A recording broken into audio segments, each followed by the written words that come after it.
Hello friends, Payal's homemade રેસિપીમાં તમારું સ્વાગત છે। આજે આપણે બનાવીશું ગુજરાતી સ્ટાઇલમાં ચૂરમાના લાડુ। ઘઉંના લોટમાંથી બનેલા આપણે ગોળના લાડુ બનાવીશું।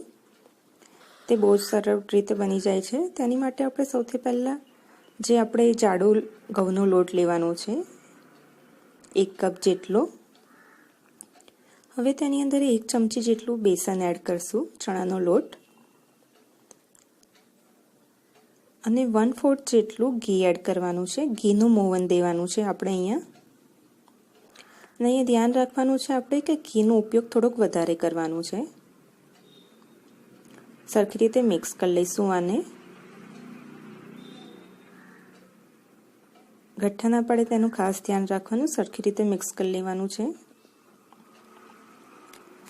જોઈ શકો છો સરસ મિક્સ થઈ ગયું છે ને આ રીતે તમે દબાવીને જોઈ લો, મુઠ્ઠી રીતે પડે તો તમારું ઘીનું મોવન બરાબર છે, ને તો થોડુંક વધારે એડ કરો ઘી।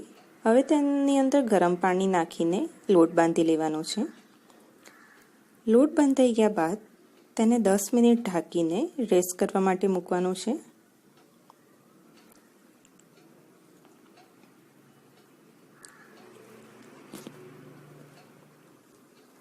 દસ મિનિટ બાદ તમે અડધીથી 1 મિનિટ સુધી લોટને ફરીથી મસળી લેવાનો છે।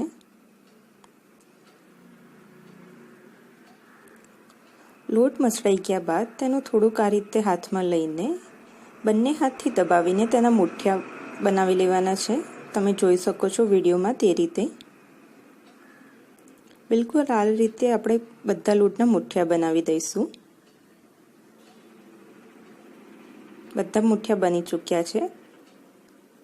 હવે તેલ ગરમ કરીને તેમાં મુઠ્ઠિયા મૂકીને આપણે મુઠ્ઠિયાને તળી લેવાના છે।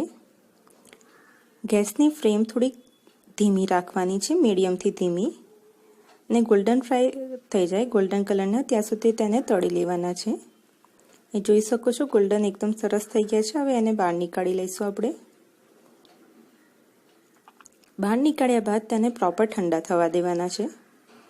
ઠંડા થઈ ગયા બાદ તેને આ રીતે ટુકડા કરી લેવાના અને ટુકડા મિક્સરના પોટમાં લઈને તેને પીસી લઈશું।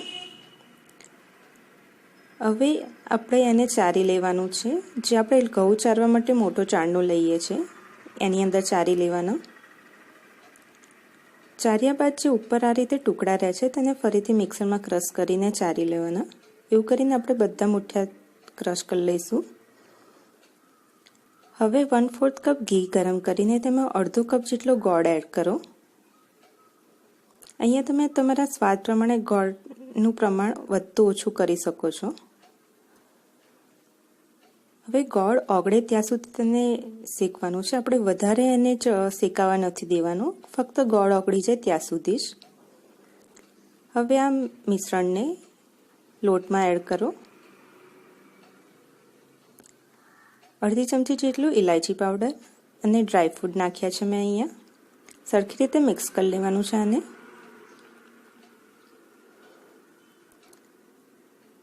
હાથથી બહુ સરસ રીતે આને મિક્સ કરી લેવાનું, બધું મિક્સ થઈ જાય પ્રોપર।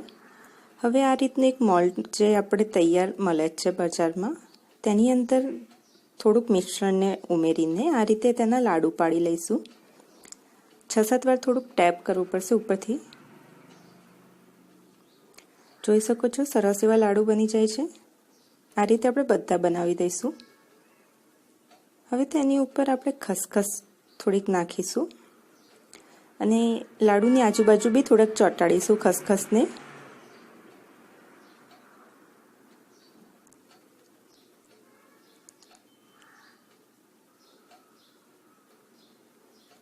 હવે તેની ઉપર કાજુ અને બદામ મૂકીને ગાર્નિશ કરશું।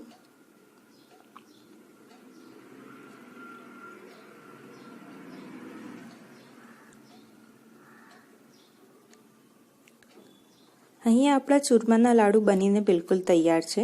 જો તમને આ મારો વિડીયો પસંદ પડ્યો હોય તો પ્લીઝ મારી ચેનલને સબસ્ક્રાઈબ કરો અને તમે બી આ જ લાડુ ઘરે બી બનાવો, તમે બી ટ્રાય કરો। Thank you for watching.